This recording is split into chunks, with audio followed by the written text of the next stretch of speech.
जय हिंद प्यारे बच्चों, कैसे हैं आप लोग। उम्मीद है अच्छे होंगे और अपनी पढ़ाई को बहुत ही बढ़िया तरीके से कर रहे होंगे। तो मेरे सभी प्यारे बच्चों को गुड इवनिंग, राधे राधे, जय श्री राम, जय हिंद, वंदे मातरम। प्यारे साथियों, हम लोग सरफेस केमिस्ट्री पृष्ठ रसायन के बारे में आप सभी के साथ डिस्कस कर रहे हैं और आज की क्लास है लेक्चर नंबर 4।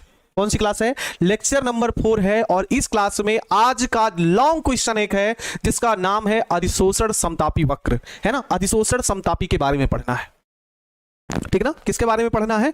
अधिशोषण समतापी के बारे में पढ़ना है, जो हमसे लॉन्ग क्वेश्चन में पूछा गया है, ठीक ना। और पूछे जाने की संभावनाएं होती है क्योंकि प्रीवियस ईयर क्वेश्चन हमारे पेपर में बहुत बड़ी भूमिका निभाते हैं, ठीक है। लेकिन इस बात को आपको बहुत ध्यान रखना पड़ेगा कि आपके साथ में जो बिहार बोर्ड के सचिव महोदय थे वो भी बदल चुके हैं, है ना, बदल चुके हैं। पहले जो थे वो अलग थे, अब जो आए हैं वो अलग थे। अगर उन्होंने पेपर हो सकता है कि कठिन बनाए या आसान बनाए, क्योंकि तमाम लोग चिल्लाते रहते हैं कि पेपर में सिर्फ पीवाईक्यू आता है, पीवाईक्यू आता है, पीवाईक्यू आता है। तो ये बिल्कुल भ्रम मत पाले रहिएगा कि पीवाईक्यू रट के हम चले जाएं अपना क्वेश्चन पढ़ा लें, ठीक है ना। तो ये आप सभी को ध्यान नहीं देना है। आप सभी को ये ध्यान रखना है कि हम पूरा सिलेबस कवर करें। पूरे सिलेबस को एनसीईआरटी भूमिका हम जरूर बनाएंगे, है ना। आपको भी कोई भी बुक रखे हो इससे हमको मतलब नहीं है। हम सिर्फ इतना जानते हैं कि आप एनसीईआरटी को ही भूमिका बनाकर चलिए। एनसीईआरटी के जो भी क्वेश्चन है, जो भी टॉपिक है, वो बहुत अच्छे तरीके से आप सभी को आने चाहिए, ठीक है ना। तो हम भी बढ़िया है भाई। और आप सभी क्या तैयार हैं? आज की क्लास शुरू की जाए? एक बार जल्दी से कमेंट कर दीजिए और फिर उसके बाद आज की क्लास हम शुरू करते हैं फिर।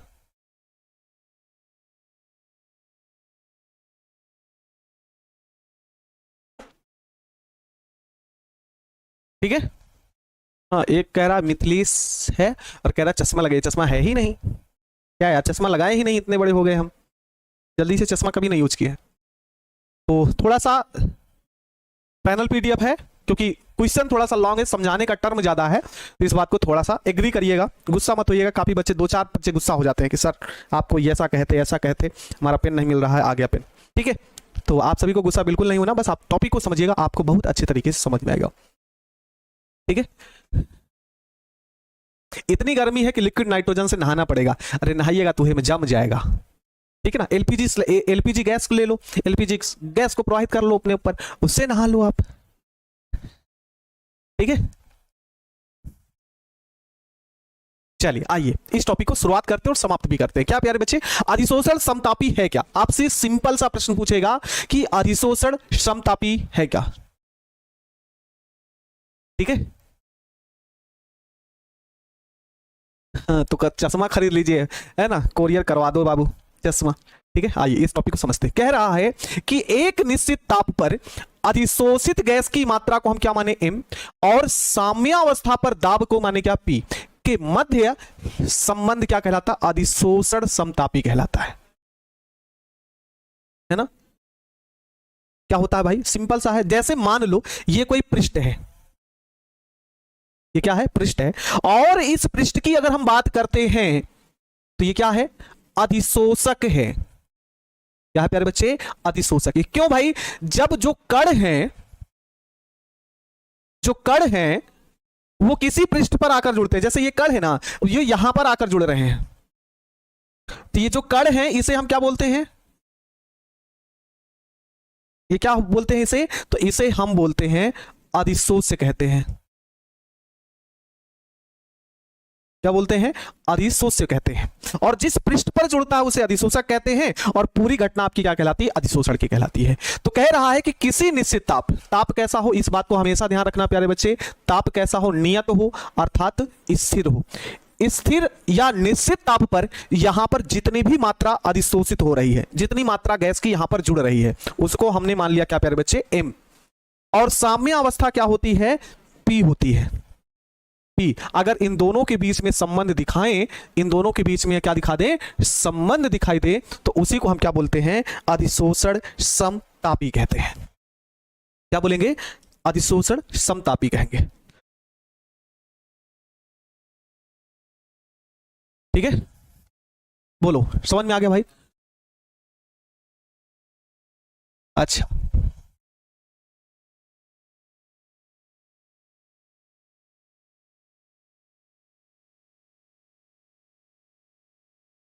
बोलो, यहां तक क्लियर है? जल्दी से मुझे बताएंगे।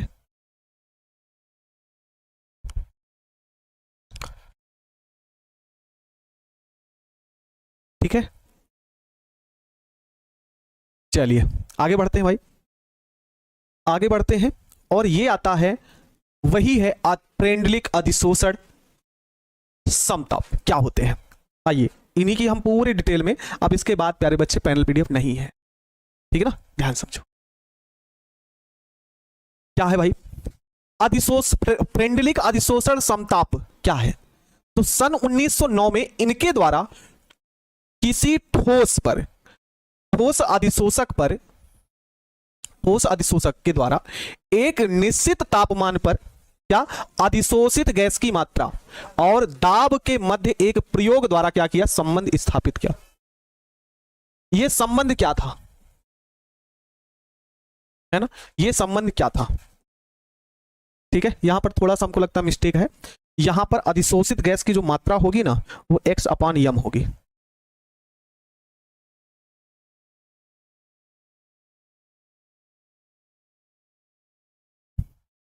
x और सॉरी बड़ा मोटा है, x/m है। आइए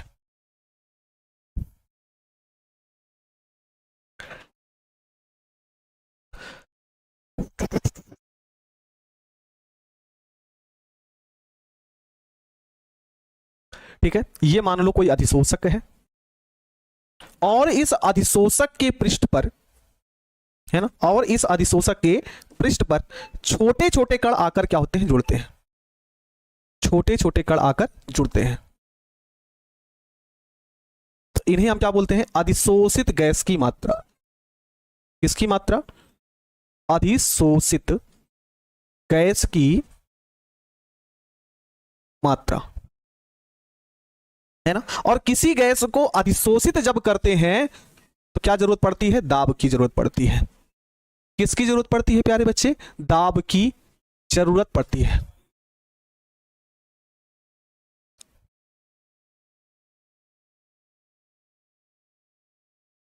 ठीक है, तो क्या होता है भाई, ठीक है, अधिशोषक की सतह पर अधिशोषित जो भी कण होंगे, छोटे छोटे कण, वो आकर जुड़ेंगे तो अधिशोषण की क्रिया होती है। तो फ्रेंडलिक ने किया क्या, फ्रेंडलिक ने किया क्या कि जो अधिशोषित गैस की मात्रा है, किसकी मात्रा, अधिशोषित गैस की मात्रा है, और ये दाब P के बीच एक क्या स्थापित किया, संबंध स्थापित किया। क्या स्थापित किया, संबंध स्थापित किया। और संबंध क्या था प्यारे बच्चे, वो संबंध था x/m समानुपाती P की पावर n। यही संबंध है आपका किसके बीच में, x/m अधिशोषित गैस की मात्रा और दाब P के बीच में। ठीक है, ठीक है अर्चना, हाँ आपसे ध्यान रखेंगे, ध्यान समझिएगा। x/m समानुपाती P की पावर क्या हो जाएगा, 1/n हो जाएगा। क्लियर। जो संबंध इन्होंने दिया फ्रेंडलिक अधिशोषण समताप में, इन्होंने जो संबंध दिया कि जब भी, है ना, कोई गैस के कण किसी ठोस पर आकर जुड़ते हैं, ध्यान सुनिएगा, किसी ठोस पर कोई गैस के कण आकर जुड़ते हैं तो जितनी गैस की मात्रा उस पर आकर जुड़ी है वो x/m, और कोई गैस के कण आकर जब जुड़ेगी, आकर जुड़ेगी तो दाब के माध्यम से आकर जुड़ेगी, तो दाब क्या हो गया, P की पावर 1/m। ये समीकरण दे दिया।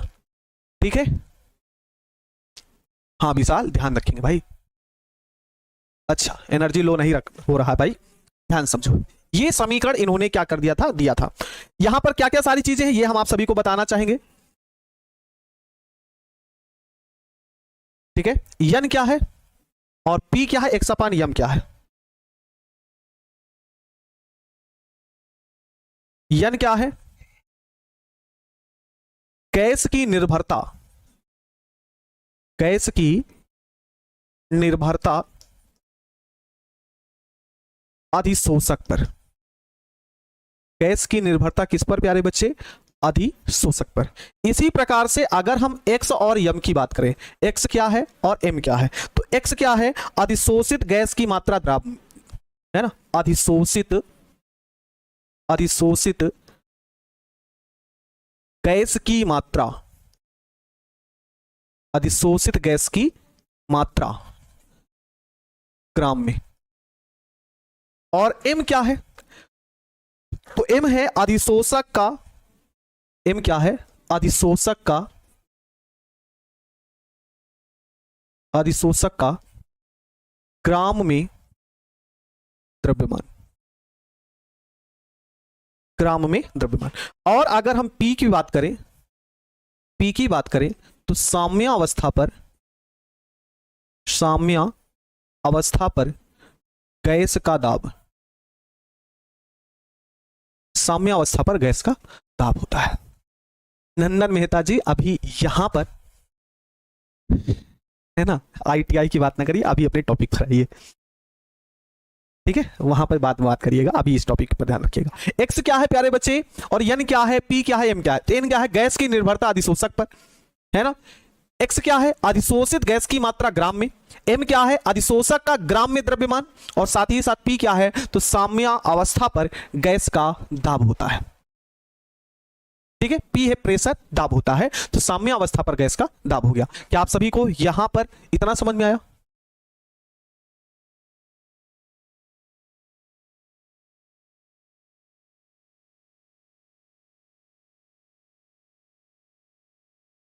ठीक है, ये लिख लिए और समझ में भी आ गया, ठीक है। अब फ्रेंडलिक ने क्या किया, पहले तो संबंध को बताया, ठीक है, पहले संबंध को बताया कि संबंध भाई किसी ठोस पर कोई गैस के कण आकर जुड़ते हैं तो उसकी अधिशोषित गैस की मात्रा 1/m और दाब के P, दाब P के बीच में एक संबंध स्थापित कर दिया, है ना, ये संबंध आ गया। और फिर इस संबंध के प्रयोग करके अलग अलग दाब पर, है ना, क्या करके अलग अलग दाब का प्रयोग किया। तो कैसे किया वो ध्यान समझिएगा। इन्होंने 3 स्थितियों का प्रयोग किया। कितनी स्थितियों का, 3 स्थितियों का। इन्होंने जो दाब लिया वो 3 स्थितियों में लिया। इन्होंने सबसे पहले लिया निम्न दाब पर, किस दाब पर, निम्न दाब पर। दूसरा इन्होंने लिया उच्च दाब पर, उच्च दाब पर। और सबसे लास्ट में इन्होंने लिया मध्यम दाब पर, मध्यम दाब पर, मध्यम दाब पर।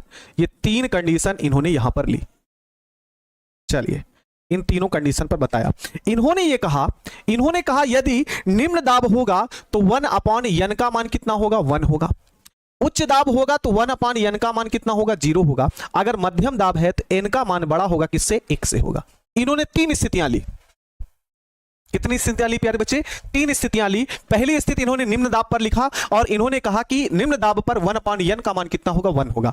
उच्च दाब पर क्या होगा, तो 1/n का मान 0 होगा। और मध्यम दाब पर n का मान 1 से क्या होगा, बड़ा ही होगा। तो चलिए भाई हम तीनों स्थितियों पर रखते हैं मान को रखते हैं। क्या भाई, यहां पर x/m है, क्या है, x/m है। ये समानुपाती है p की पावर 1/n के।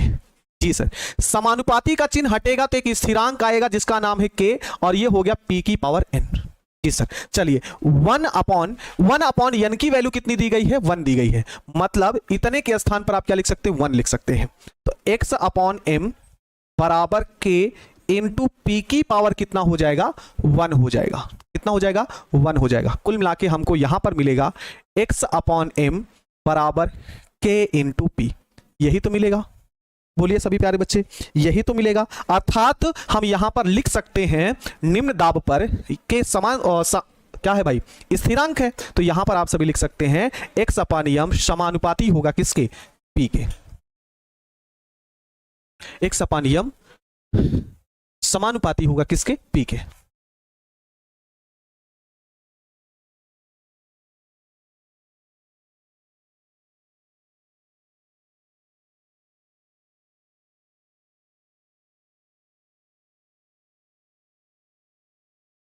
ठीक है, बोलो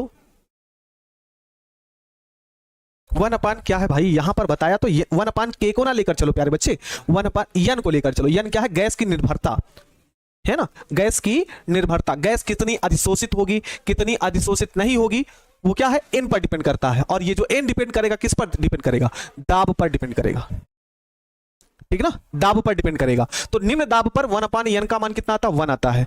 उच्च दाब पर 1/n का मान 0 आता है। और मध्यम दाब पर n का वैल्यू बड़ा होता है 1 से। ये हो गया। तो हम क्या किए, 1/n है। अब ये जो फार्मूला यहां पर लिखे हैं ना, यहां पर ये देखिए x अपान यम समानुपाती p की पावर 1 अपान n, बस रखे भाई x अपान यम समानुपाती p की पावर 1 अपान n। तो 1 अपान n के स्थान पर हम कितना रख देंगे, 1 रख देंगे, है ना, समानुपाती का चिन्ह हटा के p की पावर 1 अपान n, 1 अपान n के स्थान पर हम कितना रख दिए, 1 रख दिए। तो x अपान यम बराबर k इंटू p की पावर n, तो x अपान यम बराबर k इंटू p। अब p k क्या है, एक स्थिरांक है, k क्या है, एक स्थिरांक है, स्थिरांक हट जाएगा तो x अपान यम समानुपाती किसके हो जाएगा, p के हो जाएगा। ठीक है, ये समझ गए। दूसरी कंडीशन में हम रखते हैं भाई, दूसरी कंडीशन में हम रखते हैं क्या, समीकरण निकाले हम लोग, x अपान यम बराबर k इंटू पी की पावर 1 अपान n। यस सर, ये तो है ना, x अपान यम बराबर k इंटू पी की पावर 1, x अपान यम बराबर k इंटू पी की पावर 1 अपान n। तो हम क्या करेंगे, 1 अपान n के स्थान पर कितना मान रखेंगे, 0 रखेंगे। तो x अपान m बराबर k इंटू पी, और n की वैल्यू कितनी है प्यारे बच्चे, तो 0 है। और आपको बहुत अच्छे तरीके से पढ़ाए हैं, बहुत बार हमने आप सभी को बताया है कि किसी की पावर यदि 0 हो तो उसका मान कितना होता है, 1 होता है। किसी का भी पावर कितना हो, 0 हो तो उसका मान 1 होता है। तो यहां पर आप सभी को मिलेगा x अपान m बराबर क्या हो जाएगा, k क्या है, स्थिरांक है, k क्या है, स्थिरांक है। तो यह एक प्रकार का क्या होता है, स्थिरांक है या नियतांक है, ये तो होगा, स्थिरांक है या नियतांक है। तो आप इसको लिख क्या सकते हैं, x अपॉन m समानुपाती होगा किसके, नियतांक के, क्योंकि k क्या है, एक नियतांक है, स्थिरांक है। तो ये कंडीशन किसके लिए आ गई भाई, ये कंडीशन आ गई मध्यम दाब के, सॉरी उच्च दाब के लिए, उच्च दाब के लिए ये वाली कंडीशन लागू हो जाएगी। ठीक है, बोलिए, समझ में आ गया भाई।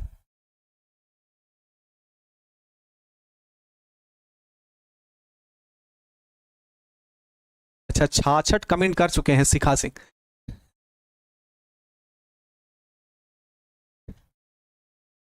बोलो, कुछ लोग अलगे में चलते हैं, बोलो समझ में आना। x अपान यम, k क्या है, तो k एक स्थिरांक है या फिर नियतांक है, तो उसको हटा दो, क्योंकि k क्या है, नियतांक है। तो भाई सिंपल सा है भाई, नियतांक मान लिया हमने। जैसे अगर यही कुछ नहीं है, देखो ध्यान सुनो, x अपान यम समानुपाती क्या लिखे हमने, नियतांक। तो x अपान यम बराबर का चिन्ह लगाओ तो नियतांक तो लिखते हो ना कुछ, तो नियतांक k है, नियतांक क्या है, k है। तो x अपान यम बराबर k मान लो, खत्म हो गया।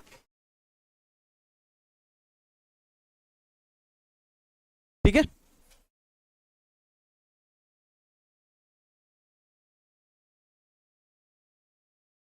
बोलो,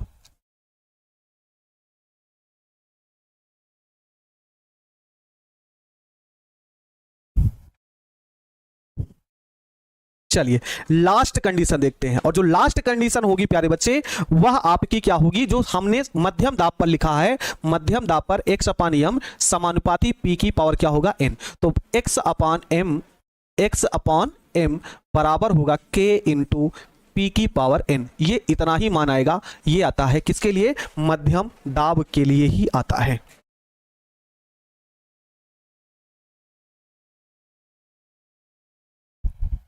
बोलिए,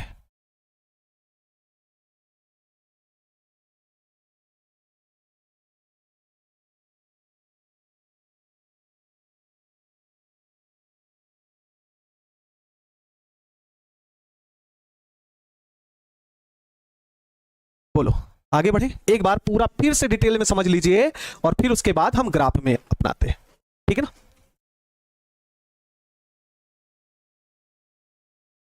ठीक है, देखो फिर से समझते हैं भाई प्यारे बच्चे। फ्रेंडलिक्स अधिशोषण समताप में क्या बताया गया, ध्यान सुनिएगा। फ्रेंडलिक समताप में क्या बताया गया, तो इन्होंने सन 1909 में बताया कि किसी ठोस अधिशोषक पर, है ना, कोई ठोस अधिशोषक, कोई ठोस पदार्थ ले लीजिए और उस ठोस पदार्थ पर क्या करिए, गैस को अधिशोषित करिए। क्या करना है, गैसों को हमको अधिशोषित करना है।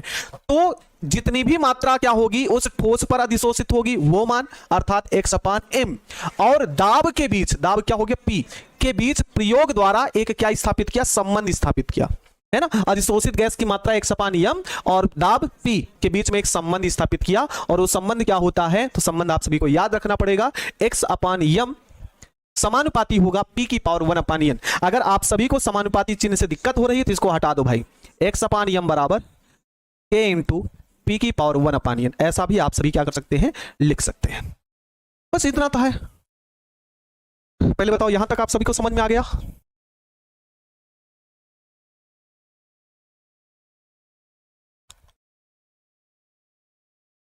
ठीक है,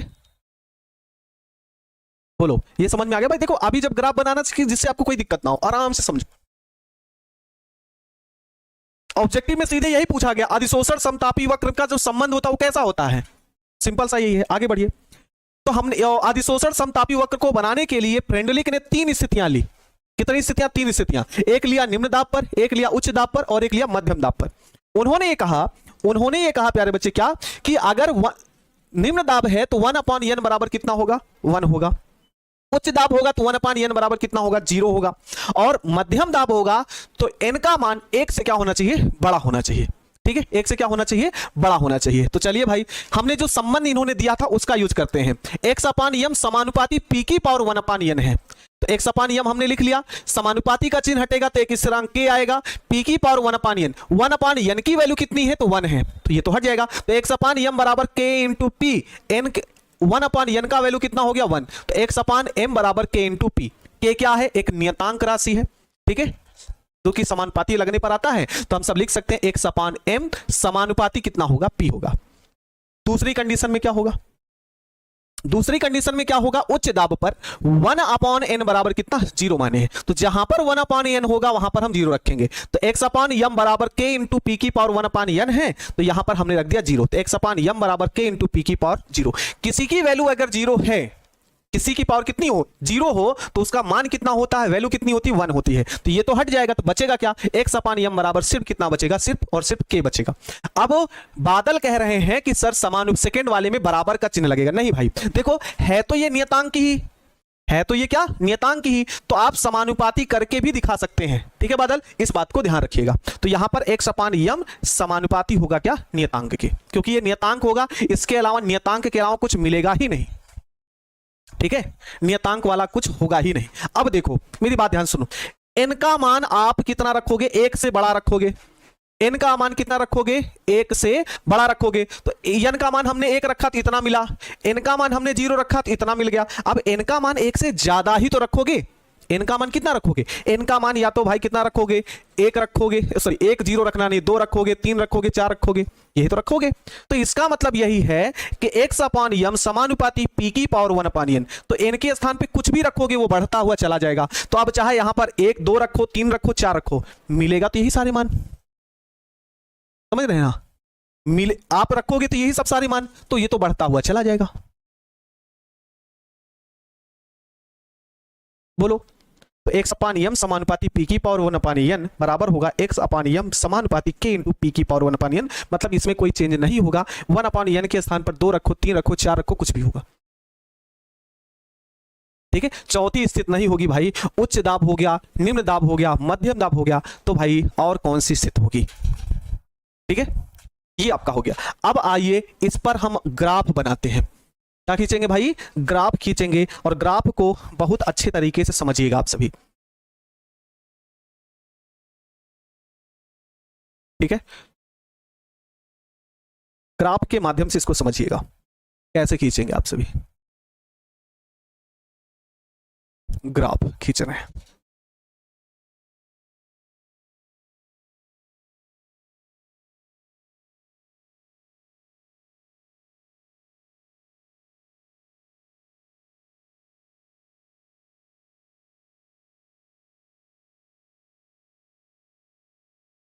ठीक है, तो यहां पर क्या होगा प्यारे बच्चे? x/m, अधिशोषित गैस की मात्रा इधर हो जाएगी और दाब यहां पर क्या हो जाएगा? p होगा।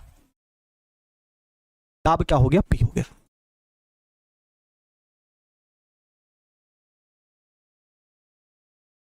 ठीक है, एक बच्चा पूछ रहा है कि सर समानुपाती हटाने के बाद, चिन्ह हटाने के बाद समानुपाती क्यों लगाए? है समानुपाती चिन्ह लगाने के बाद समानुपाती चिन्ह क्यों लगाए? अब भाई यहां पर देखो एक बार हटा दिए, हट गया, अब यहां पर k इंटू पी बचा, यानी कि वैल्यू हमने रख दी थी, यहां पर k बच रहा है ना, तो k नियतांक है तो उसको दिखाने के लिए हम कर सकते हैं। एक बच्चा पूछ रहा p कहां गया? अरे भैया p की वैल्यू 0 है तो 0 का मान, p की मान 0 है तो 1 है, तो 1 का मान कितना हो गया? 1 हो गया, खत्म है। बस आइए ग्राफ खींचते हैं हम लोग, बाकी सारी चीजें वही हैं, बाकी सारी चीजें वही हैं। मेरी बात ध्यान से सुनना प्यारे बच्चे। देखो अगर आप सभी समानुपाती को अगर आप ध्यान से सुने, इसको सुने, समानुपाती को सुने, जैसे जैसे हमने लिख दिया a समानुपाती b, इसका मतलब समझते हैं आप लोग? अगर क्या लिख दें भाई, a समानुपाती b लिख रहे हैं तो इसका मतलब क्या होता है? इसका मतलब यही होता है कि यदि a का मान बढ़ेगा तो b का मान भी क्या होगा? बढ़ेगा। यदि a का मान कम होगा तो b का मान भी क्या होगा? कम होगा। मतलब दोनों पर प्रभाव पड़ता है ना, दोनों का मान क्या हो जाएगा? कट जाएगा। मतलब दोनों बढ़ेगा, a बढ़ेगा तो b भी बढ़ेगा और a कम होगा तो b भी कम होगा, ठीक है ना। तो होगा क्या भाई? चलिए यहां पर, अब यहां पर ध्यान से सुनिए क्या कह रहा। पहली कंडीशन लो, निम्न दाब पर, निम्न दाब पर आप सभी को कंडीशन ये दी गई है x अपॉन m समानुपाती क्या है भाई? p है। मतलब जैसे जैसे दाब बढ़ेगा वैसे वैसे x अपॉन m की मात्रा भी बढ़ेगी। मतलब जब एक सीधे बढ़ रहा हो, मतलब x अपॉन m का मान बढ़ेगा तो p का मान बढ़ेगा, p का मान बढ़ेगा तो x अपॉन m का मान बढ़ेगा, p का मान कम होगा तो x अपॉन m का मान कम होगा। तो आपको एक यहां पर एकदम सीधी रेखा क्या हो जाएगी? प्राप्त हो जाएगी, एकदम सीधी रेखा। ये जो रेखा आप सभी को देखने को मिल रही है, ये किस पर मिल रही है? तो ये मिल रही है निम्न दाब पर देखने के लिए। किस में देखने के लिए? निम्न दाब पर देखने के लिए। निम्न दाब पर, निम्न दाब पर क्या है भाई? तो निम्न दाब पर है x upon m, x upon m समानुपाती क्या होगा? p होगा।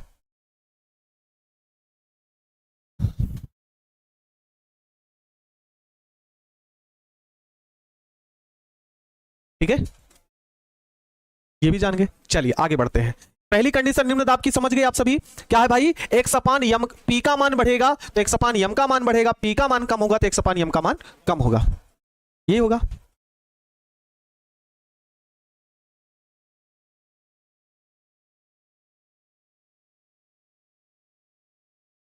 समझ गए? तो निम्न दाब की कंडीशन में ये मान आया था, ये हमने लिख लिया। अब आइए हम सभी क्या लेंगे भाई? मध्यम दाब के लिए किस स्थिति लिखेंगे? किसके लिए लिखेंगे? उच्च दाब के लिए नहीं लिख करके हम किसके लिए लिखेंगे? मध्यम दाब के लिए लिखेंगे। और मध्यम दाब में अगर आप सभी देखेंगे, है ना, क्या देखेंगे भाई? मध्यम दाब में देखेंगे तो यहां पर जैसे जैसे इसकी वैल्यू बढ़ती जाएगी, इसकी भी वैल्यू एक प्रकार से बढ़ती हुई जाएगी, है ना, मध्यम दाब पर। तो हम इसके लिए क्या कर देते हैं? एक ऐसे थोड़ा सा ऐसे रेखा खींच देते हैं, कलर चेंज कर देते हैं भाई, है ना, मध्यम दाब के लिए। ये आपके, ये मध्यम दाब के लिए रेखा हो जाएगी। ये एग्जैक्ट सीधी नहीं होगी, थोड़ा सा टेढ़ी होगी।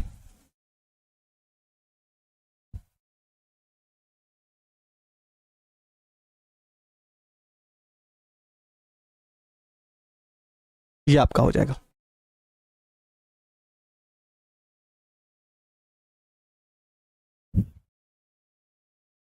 ये मान जो होगा ये किसके लिए आएगा? मध्यम दाब के लिए हो जाएगा।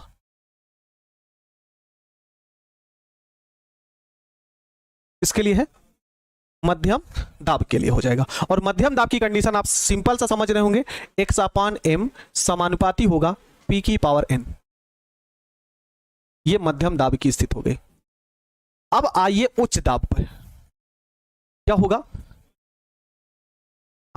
अब ध्यान से समझिएगा, लास्ट कंडीशन हम उच्च दाब के लिए लिखेंगे। और उच्च दाब क्या कह रहा है कि x अपान m समानुपाती किसके? नियतांक के। यहां पर कोई भी p का प्रभाव नहीं होगा। यहां पर आप सभी देख रहे हैं नियतांक है, यहां पर जो p था वो पूरी तरीके से समाप्त हो चुका है, ठीक है ना।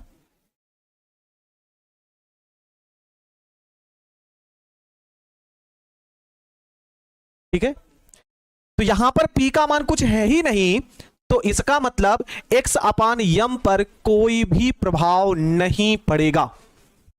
कोई भी प्रभाव नहीं पड़ेगा, अर्थात ये क्या होगा, नियतांक होगा, नियत होगा। तो इसका मतलब ये एकदम सीधी रेखा चली जाएगी, एकदम सीधी रेखा ऐसे। और ये जो आगे का ग्राफ दिख रहा है ये क्या है, ये है प्यारे बच्चे x अपान यम समानुपाती किसके लिए, नियतांक के लिए। ये आगे का जितना ग्राफ आप सभी को दिख रहा है ये किसके लिए है, तो ये है उच्च दाब के लिए। यही आपका क्या हो जाएगा, ग्राफ हो जाएगा। 3 ग्राफ नहीं बना सकते, बना सकते हैं, लेकिन आप इसी में समझ लीजिए, है ना पल्लवी, अच्छा ठीक है।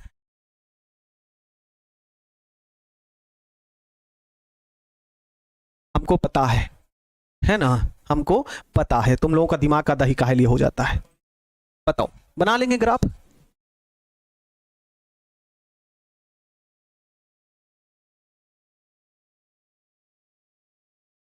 मध्यम में टेढ़ा क्यों गया सर, मध्यम में टेढ़ा थोड़ी है, टेढ़ा थोड़ी है। कुछ दाब में देखो यहां पर क्या कह रहा है, यहां पर कंडीशन क्या है, x अपॉन m का समानुपाती है, तो a बढ़े p बढ़ेगा तो ये वाला मान बढ़ेगा। और जब दोनों समान रूप से बढ़ रहे हो या फिर दोनों समान रूप से कम हो तो उसकी रेखा एकदम सीधी होगी, उसकी रेखा क्या होगी, एकदम सीधी बनेगी। दूसरी कंडीशन मध्यम दाब में 1/n का वैल्यू कुछ रखोगे तो उसका मान घट सकता है ना, मान लो घट गया या बढ़ गया, कुछ ना कुछ चेंज जरूर होगा, चेंज जरूर होगा। इसीलिए प्यारे बच्चे इस ग्राफ में कुछ झुकाव देखने को मिल रहा है, ठीक है ना, मध्यम दाब में कुछ ना कुछ क्या देखने को मिलेगा, चेंज देखने को मिलेगा, झुकाव देखने को मिलेगा। लेकिन लास्ट वाला अगर हम उच्च दाब पर बात करेंगे तो x अपान m समानुपाती किसके है, नियतांक के। यहां पर इस अवस्था में दाब का कितना भी मान रख लें, चाहे 10 रख लो, चाहे 20 रख लो, चाहे 30 रख लो, कुछ भी मान रख लो, कुछ भी मान रख लेंगे, उस पर दाब का कोई प्रभाव नहीं होगा, अर्थात वो एकदम सीधी रेखा बनती हुई क्या होगी, चली जाएगी। अभी बताओ,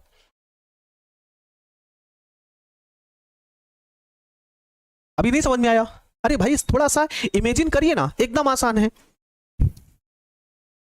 ये तो बता रहे हैं, ये तो बता रहे हैं x अपान यम समानुपाती p है, p का मान बढ़ेगा तो x का मान बढ़ेगा, p का मान कम होगा तो x अपान यम का मान। जब ऐसी स्थिति होगी तो हम एकदम स्ट्रेट लाइन खींच देते हैं, एकदम सीधी रेखा खींच देते हैं। वही तो हमने यहां पर कर दिया, एकदम सीधी रेखा खींच दिया। अब दूसरी कंडीशन क्या है ना, दूसरी कंडीशन क्या है प्यारे बच्चे, मध्यम दाब पर इस 1 अपान यम का मान 2 रखो, 3 रखो, 4 रखो, कुछ ना कुछ रखोगे, है ना, कुछ ना कुछ क्या करोगे, रखोगे यहां पर। और जब कुछ रखोगे प्यारे बच्चे तो दाब के मान में कुछ ना कुछ क्या आएगा, चेंज आएगा। मतलब यहां पर कुछ ना कुछ आपको x अपान यम के मान में चेंज देखने को मिलेगा। और जब चेंज देखने को मिलेगा तो ये एग्जैक्ट सीधा नहीं जाएगा ना, कुछ ना कुछ क्या होगा, झुकाव होगा। तो इसलिए हमने इसको थोड़ा सा झुका दिया। लास्ट है x अपान यम समानुपाती नियतांक है। यहां पर x अपान यम समानुपाती नियतांक में देख रहे हैं p का मान कुछ है ही नहीं। मतलब x इस कंडीशन में x अपान यम अर्थात जितनी भी अधिशोषित गैस की मात्रा है वो दाब पर डिपेंड करती ही नहीं है, दाब पर निर्भर करेगी ही नहीं। दाब चाहे 10 हो, चाहे 1000 हो, चाहे 2000 हो, हमको कोई मतलब नहीं है। तो इसका मतलब नियतांक चल रहा है, तो दाब आप चाहे जितना घटाइए चाहे जितना बढ़ाइए, एकदम सीधी रेखा हमको क्या कर देनी है, खींच देनी है। बस भाई बोलो, यहां तक आप सभी को समझ में आ चुका है, समझ में आ गया, आगे बढ़े, आप समझ में आ गया। सीधा पूरा प्रश्न पूछेगा अधिशोषण समतापी क्या है, फ्रेंडलिक अधिशोषण समताप की विवेचना कीजिए। ठीक है, अब बोलो समझ में आ गया। 3 ग्राफ बना सकते हैं, बनाओ, कोई दिक्कत नहीं, लेकिन कोई जरूरत नहीं है, ठीक ना, कोई जरूरत नहीं है। चलिए आगे बढ़ते हैं भाई, आगे बढ़ते हैं हम लोग, है ना। आप सभी ने ये वाला फार्मूला पढ़ा, x बराबर k इंटू पी की पावर 1 अपॉन n, है ना, ये फार्मूला पढ़ा है जी सर, पढ़े हमने। अब क्या करना है हमको कि दोनों पक्षों में हमको लेना है लॉग, दोनों पक्षों में लॉग लेने पर लक गड़क लिखेंगे, यहां पर क्या लेंगे, लॉग लेंगे, लॉग लेंगे। तो यहां पर लॉग क्या हो जाएगा, लॉग होगा x अपॉन m बराबर हो जाएगा यहां पर log into k into P की पावर 1 अपॉन n। आप सभी को लॉग के कुछ सूत्र बताए गए होंगे, एक सूत्र पढ़े होंगे लॉग m की पावर n, तो ये होता है लॉग, सॉरी ये होता है n लॉग एम। और आप सभी को एक फार्मूला और पढ़ाया गया होगा, लॉग एम इंटू एन। तो ये कितना हो जाता है, log M plus log N.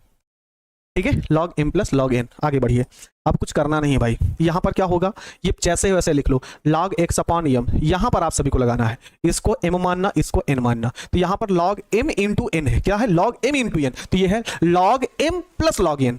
तो ये क्या हो जाएगा, log M plus log N. Log N क्या है, पी की पावर 1 अपॉन एन है। ठीक है, अब कुछ करना नहीं, देखो इस p को मानना m और इस a की पावर n को मानना क्या भाई, n। ठीक है, 1 अपॉन n को मान ले क्या n, तो p को माना n, 1 अपॉन n को माना n। तो क्या हो गया, log m की पावर n। log क्या है, m की पावर n। तो यहां पर आगे बढ़ते हैं भाई, फिर से सूत्र लगाएंगे, log x अपॉन m बराबर क्या होगा, log के 1 अपॉन n कहां चलाएगा आगे, इनटू ये क्या हो जाएगा, log p। क्या हो जाएगा, log p हो जाएगा। अच्छा, कितने प्यारे बच्चे सरल रेखा का समीकरण जानते हैं? कितने ऐसे प्यारे बच्चे हैं जो सरल रेखा का समीकरण जानते हैं? कि सरल रेखा गणित है, निर्देशांक ज्यामित में आप सभी ने पढ़ा होगा एक समीकरण है ना, सरल रेखा का जो समीकरण होता है, सरल रेखा का समीकरण मैथ में आप इसे पढ़े होंगे, क्या पढ़े होंगे, y बराबर mx प्लस सी, है ना। ठीक है, क्या होता है, सरल रेखा का जो समीकरण होता है y बराबर mx प्लस सी। नहीं जानते तो ध्यान से समझो। अब क्या करते हैं, इन दोनों की तुलना करते हैं, है ना, इन दोनों की तुलना करते हैं। तो y क्या है, तो y है log x अपॉन m है। यहां पर k नियतांक है, यहां पर c नियतांक है, अर्थात c का मान क्या है, तो log k है।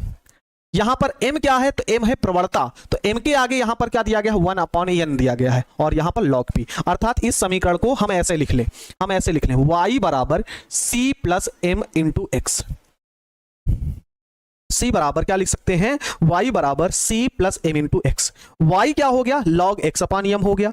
c क्या है, तो c क्या है, log k है। और m क्या है, तो m है 1 अपॉन n है, और x क्या है, log p है। आइए इसका भी हम क्या करते हैं, ग्राफ खींचते हैं। ऐसे भी आप सभी क्या कर सकते हो, ग्राफ को खींच सकते हैं।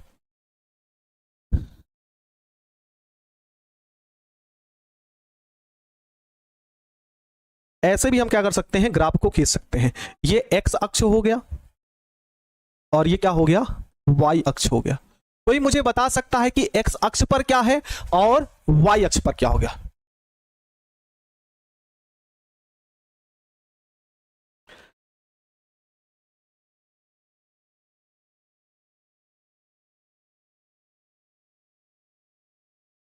चलो बताइए आप सभी, यहां पर y अक्ष पर इनमें कौन सा मान होगा और x अक्ष पर कौन सा मान होगा? तो आप सभी को बहुत अच्छे तरीके से पता है, मेरी बात ध्यान सुनो। x क्या है, तो x किससे मिल रहा है, log p से मिल रहा है, और y किससे मिल रहा है, log x अपॉन n से मिल रहा है। ठीक है, ये तो होगा, y किससे मिल रहा है, log x अपॉन m से मिल रहा है। तो मतलब y पर जो होगा, y पर जो मान होगा वो ये होगा, log x अपॉन क्या होगा, m होगा। देख सकते हैं y क्या है, तो y x अपॉन m है, तो हमने x अपॉन m लिख लिया। x कहां है, log p के सामने है, log p के सामने, तो नीचे x पर कौन होगा, तो ये हो जाएगा log p। अब हमको ग्राफ खींचना है, अब हमको क्या खींचना है, ग्राफ खींचना है। तो हमारा जो log होगा, जो नियतांक होता है, ध्यान सुनना ग्राफ कैसे बना रहे हैं, ये हमने लिख लिया log x अपॉन m और हमने यहां पर लिख लिया log p, है ना। अब क्या करना है, अब क्या करना है, आप सभी ध्यान से सुनना। जो नियतांक होता है उसको हम बीच में यहां पर लिख देते हैं, है ना। क्या लिखते हैं, जो नियतांक होता है उसको हम कहां पे लिखते हैं, बीच में लिखते हैं। तो हमने यहां पर लिख दिया क्या भाई, log के नियतांक है, तो हमने यहां पर लिख दिया। अब डिसाइड ये करना है कि हमारी रेखा ऊपर की ओर जाएगी कि नीचे की ओर जाएगी। तो ये आप सभी के लिए यहां पर हम नोट कर दे रहे हैं, यहां पर नोट कर देना। m का मान ऋणात्मक, m का मान माइनस, तो रेखा नीचे जाएगी, नीचे जाएगी। ठीक है, और अगर m का मान प्लस, तो रेखा ऊपर जाएगी। तो आप सभी बताइए, यहां पर ये जो ग्राफ होगा नीचे की ओर जाएगा कि ऊपर की ओर जाएगा?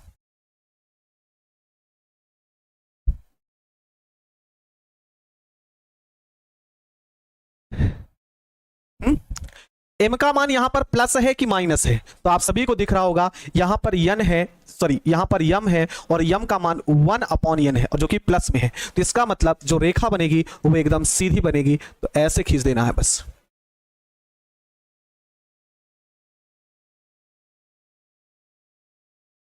ठीक है, हाँ आ चुके हैं भाई। ठीक है, क्या है, स्लेहा अंसारी, हाँ ठीक है, प्लस में है तो हम यहां पर सीधी रेखा क्या कर देंगे, खींच देंगे और यम बराबर क्या होगा, एम बराबर जो प्रवणता है और प्रवणता का मान क्या हो जाएगा, 1/n हो जाएगा। क्या अब ये वाला ग्राफ भी आपको नहीं समझ में आया? क्या आप सभी को ये वाला ग्राफ नहीं समझ में आया?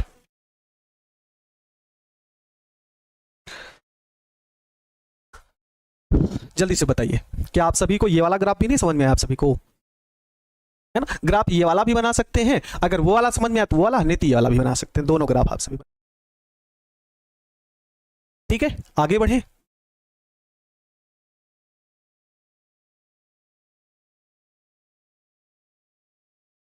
आ गया?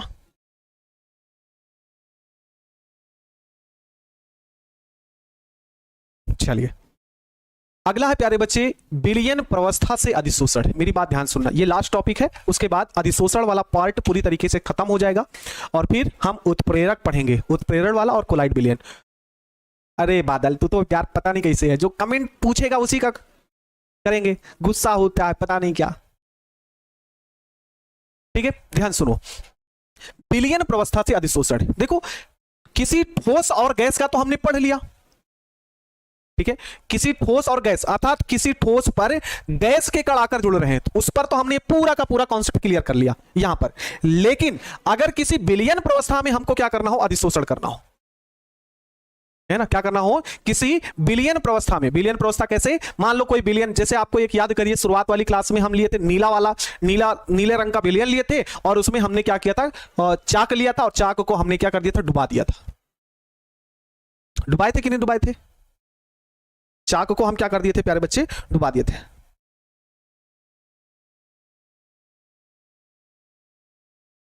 बोलो, डुबाए थे ना? तो क्या हुआ था, चाक ने उस पूरे कलर को, है ना, उस पूरे कलर को अपनी ओर क्या कर लिया था, खींच लिया था। खींच लिया था ना, यस सर, खींच लिया था। तो वही यहां पर होता है, मतलब ठोस अवस्था में भी ऐसा होता है। ठीक है ना, हाँ। तो क्या कह रहा भाई कि ठोस जो होते हैं, जो ठोस पदार्थ होते हैं, बिलियन में से घुले हुए पदार्थ का क्या कर सकते हैं, अधिशोषण कर सकते हैं, अधिशोषण कर सकते हैं। जैसे बिलियन है, किसी कलर का बिलियन डाल दीजिए, चाक आपका ठोस हो गया, बिलियन आपका नीले रंग का हो गया और उस चाक को ले जाकर के नीले रंग के बिलियन में डुबा दीजिए, तो चाक आपकी क्या होगी, नीले रंग की होगी, अर्थात उसमें जो विलेय घुला है, नीला रंग घुला है, उसको अपने अंदर क्या कर लिया, अधिशोषित कर लिया। ठीक है, वही है। तो ठोस बिलियनों, ठोस बिलियन में से, बिलियन से भी घुले हुए पदार्थ का क्या कर लेते हैं, अधिशोषण कर लेते हैं, अपनी ओर ग्रहण कर लेते हैं। इसमें इसमें क्या करते हैं, ये लाइन ध्यान सुनो, इसमें दाब के स्थान पर, दाब के स्थान पर क्या दिखाते हैं, बिलियन की सांद्रता को लिया जाता है। यहां पर प्यारे बच्चे हम क्या लेते थे, जब हमको गैस संबंधित पढ़ना था तो हम दाब लेते थे, लेकिन अब बिलियन संबंधित पढ़ना है तो हम क्या लेंगे, यहां पर हम क्या लेंगे, यहां पर सांद्रता लिखेंगे। जैसे हमने शुरुआत में बताया x/m k इंटू पी की पावर 1/n। तो यहां पर p के स्थान पर, p के स्थान पर किसका प्रयोग करेंगे भाई, p के स्थान पर किसका प्रयोग करेंगे, c का प्रयोग कर लेंगे, बस और कुछ करना नहीं है। ठीक है, c का प्रयोग, पूरा फार्मूला वैसे नोट कर लीजिए, x/m बराबर k इंटू सी की पावर 1/n, ये फार्मूला हो जाएगा। समझ में आ गया?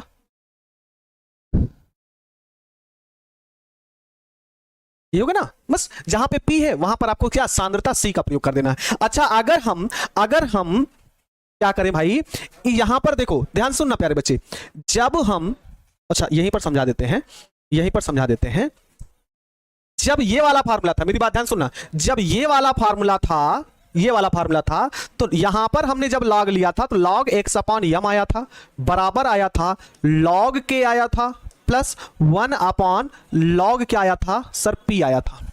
बोलो मेरे प्यारे बच्चे, क्या आप सभी ने यही लिखा था?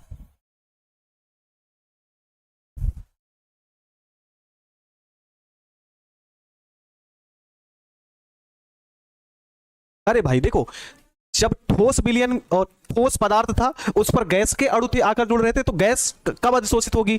गैस किसी पृष्ठ पर कब आकर जुड़ेगी? दाब रहेगा तभी, दाब रहेगा तभी आकर जुड़ेगा। वैसे प्यारे बच्चे अगर हम विलयन की बात करेंगे तो विलयन में दाब का कोई योगदान तो होगा नहीं। किसका होगा? सी का प्रयोग होगा। बस पी के स्थान पर सी लिख लो, खत्म है, वो आपका हो गया। सी सांद्रता है अंशु, ठीक है ना अंशुराज? ठीक है, ये हो गया। अब क्या होगा? अभी हमने इस फार्मूले के लिए जब हमने लॉग लिया था तो लॉग एक्स अपॉन एम बराबर log K plus 1 upon N log P होता है, ये होता ना। तो अगर हम इस फार्मूले के लिए लॉग लिखें, इस फार्मूले के लिए अगर हम लॉग लिखें तो लॉग क्या होगा? लॉग होगा एक्स अपॉन एम बराबर लॉग के, ये तो होगा log K plus 1 upon log c, ये तो होगा, है ना। जहां पर P है वहीं पर क्या हो जाएगा? C हो जाएगा। अच्छा, आप सभी को कहा जाए इसमें क्या खींचिए?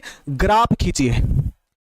इसके लिए आपको क्या खींचना है प्यारे बच्चे? ग्राफ खींचना है। तो आप सभी को एक समीकरण पढ़ाए थे ना, y बराबर क्या प्यारे बच्चे? C प्लस mx, है ना। सरल रेखा का समीकरण लगा दो, ठीक है। y क्या है? log x अपान एम है। c क्या है? c क्या है? log k है।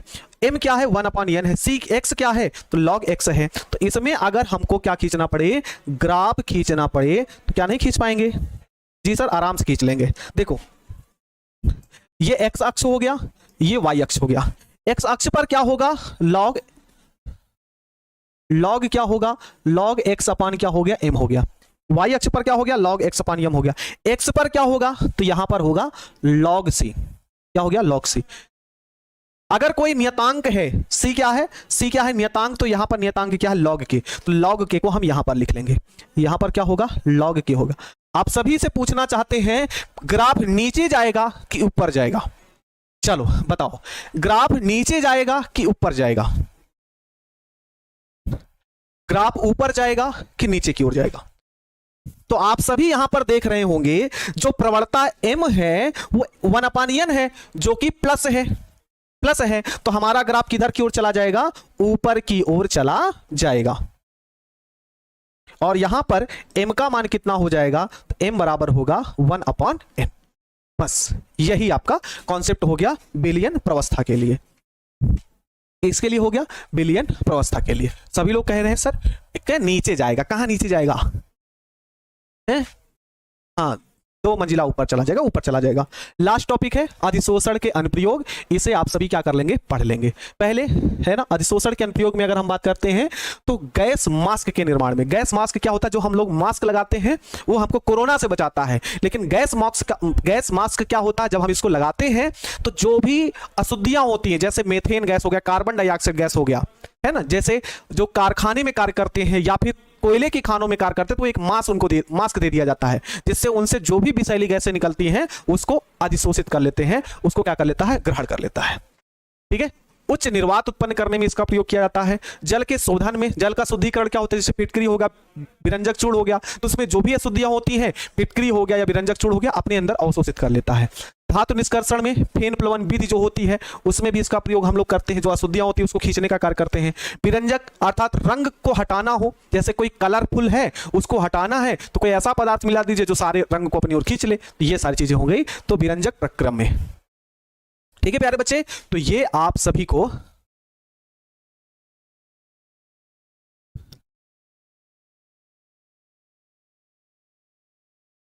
ठीक है। तो ये आपका अधिशोषण वाला पूरा पार्ट खत्म हो गया। हमने आप शुरुआत में ही बताया था इसके 3 पार्ट हैं और ये चैप्टर हमारा आज चौथी क्लास है। 2 क्लासों में उत्प्रेरण वाला खत्म हो जाएगा और 3 क्लासें आप सभी की उसमें होगी। तो 5 4 9 लगभग 10 क्लासों में ये चैप्टर भी हमारा समाप्त हो जाएगा, है ना। अधिशोषण खत्म है, उत्प्रेरण बचा है, उसको कंप्लीट कर देंगे 2 दिन में और 3 दिन में कोलाइड पढ़ लेंगे। तो हमारा ये तीनों, ये वाला भी चैप्टर खत्म हो जाएगा इसी महीने, और इसी महीने में एक चैप्टर और खत्म हो जाएगा। लगभग 25 तारीख तक हम 1 से 2 चैप्टर खत्म कर देंगे। ये वाला चैप्टर आज कितनी तारीख है?